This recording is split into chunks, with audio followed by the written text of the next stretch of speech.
Tu sauves, Seigneur, l'homme et les bêtes qu'il est précieux ton amour, ô mon Dieu. À l'ombre de tes ailes tu abrites les hommes. Ils savourent les festins de ta maison. Au torrent du paradis tu les abreuves. En toi est la source de vie. Par ta lumière nous voyons la lumière. Garde ton amour à ceux qui t'ont connu, ta justice à tous les hommes droits. Que l'orgueilleux n'entre pas chez moi, que l'impie ne me jette pas dehors. Voyez, ils sont tombés, les malfaisants.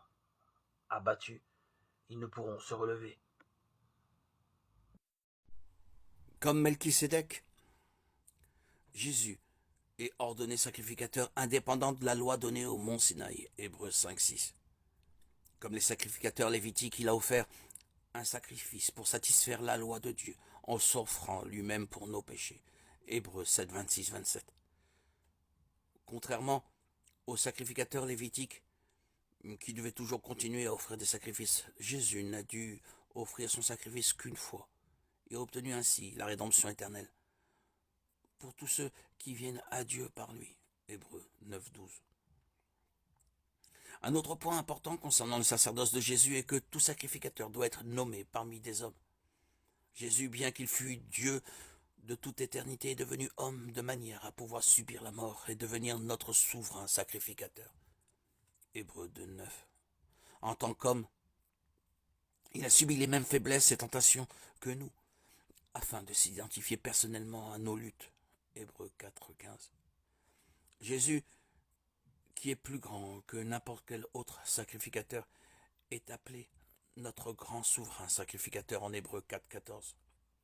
Ce qui nous donne l'assurance de nous approcher du trône de la grâce, afin d'obtenir compassion et de trouver grâce pour être secouru au moment opportun.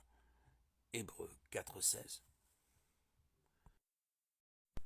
Certaines personnes pourraient accepter de donner leur vie pour quelqu'un dont elles considèrent qu'il en est digne, un ami, un parent ou quelqu'un de bien. Mais l'amour de Christ va au-delà de tout cela. Il s'étend à ceux qui l'ont le moins mérité. Il a accepté de prendre sur lui le châtiment de ceux qui l'ont torturé et haï, se sont rebellés contre lui et ne se souciaient pas du tout de lui, de ceux qui étaient le moins dignes de son amour.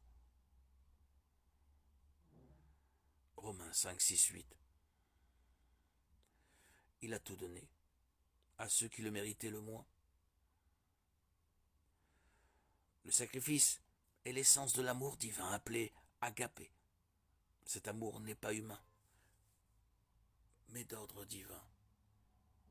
Matthieu 5, 43-48.